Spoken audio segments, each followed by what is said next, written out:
Imagine a country before the country exists. The language is there, the landscape is there, the people are there.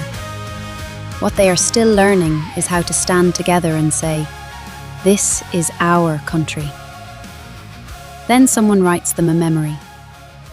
Long ago, in a golden realm called Kungla, the people sit down to eat.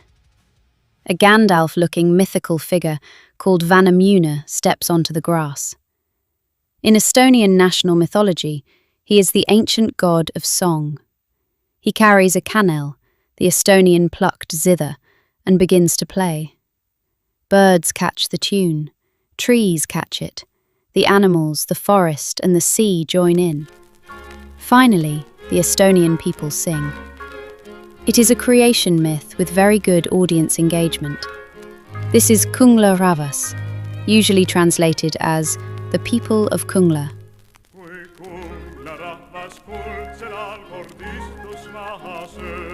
It feels like an ancient folk song, and many generations have treated it as such. But it is named authors, an exact date, and a German drinking tune hiding underneath it. Friedrich Kuhlbars wrote the poem, then called Vanemuine, in 1869. He later described sitting at his desk with a pile of his pupils' written work. Around midnight, he finished grading the last one. His mood suddenly improved. By 1 in the morning, Kungla Rahvas was on paper. Perhaps marking was less tedious in 1869. The following year, Kuhlbars set the poem to a melody by Carl Friedrich Zöllner and published it for male choir. Zöllner's melody had previously carried German words by Wilhelm Müller about an hourglass and a wineglass. Kuhlbars did not translate them. He discarded the wine and used the melody for his own poem. Karl August Hermann reworked the melody in 1874, producing the version Estonia now knows. That does not make Kungla Rahvas less Estonian. It shows how culture actually works. A country becoming itself rarely begins with untouched materials. It begins by deciding what to make its own. Even Vanemuine's ancient credentials are complicated. His familiar role as an Estonian god of music was largely shaped by 19th century writers, drawing on folklore, Finnish stories of Vanemuinen, scholarship, and national romantic imagination. Myths are tools for thinking together, and Estonia needed some new tools.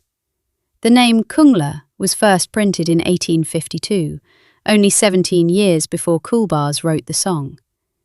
It appeared in a supposedly traditional poem sent by Friedrich Reinhold Kreutzwald to the scholar Alexander Heinrich Neuss.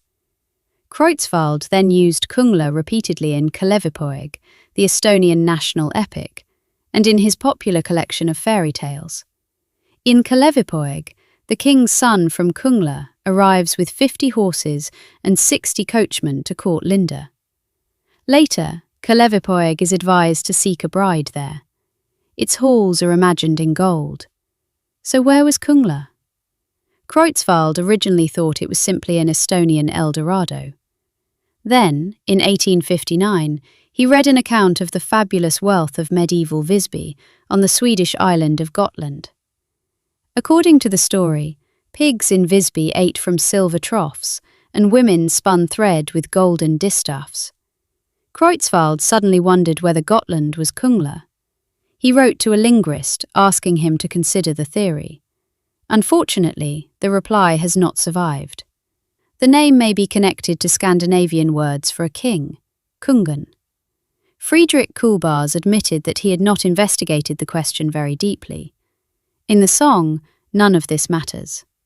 Friedrich Kuhlbars takes a distant golden kingdom and turns it into a golden age, when the Estonian people first learned to sing.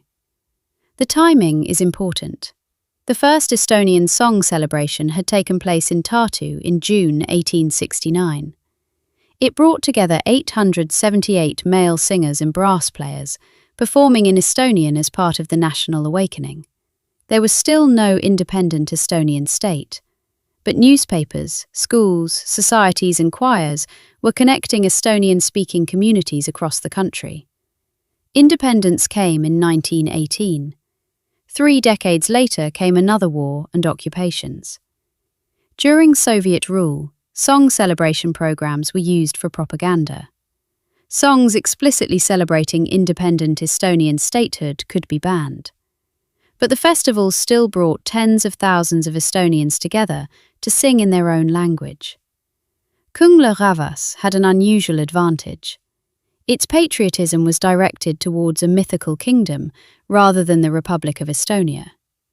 Meanwhile, Estonians who had fled west carried the song with them. In 1959, Harald Luterus and Alfred Pisaker recorded it in Stockholm for the exile label EMP Records.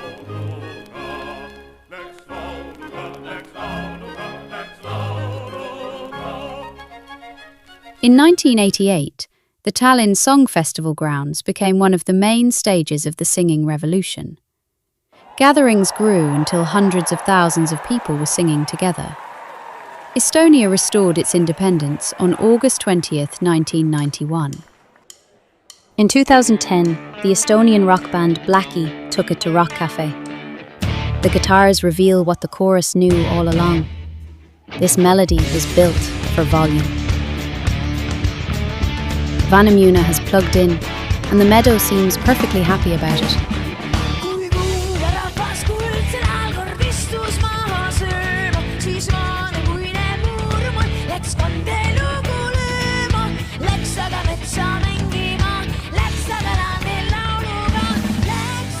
Then there is Laulupidu itself. In 2019, the main song celebration involved 32,411 singers and instrumentalists.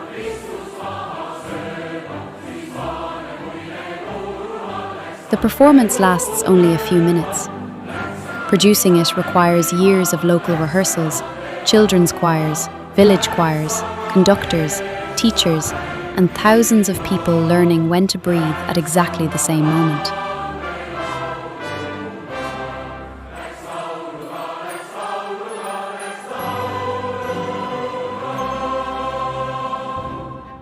Kungla Rahvas does not always have to sound monumental.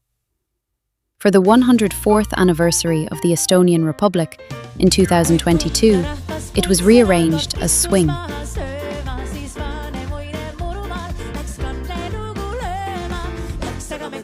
Apparently, even Vanemuine can swing.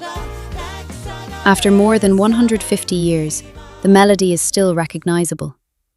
A German drinking tune, an Estonian creation myth, a prisoner of war recording, an exile record, an opera, a rock performance, a song celebration. For our version of Kungla Folk, we translated the lyrics into English while keeping the story of Vanemuine and his kannel strings. You can hear the full song, along with all the other music mentioned in this episode, on our Substack page, Songs from the Dead. Please consider subscribing to hear about future episodes and help us keep the project going. And if you know someone who might enjoy these stories, please send the episode their way.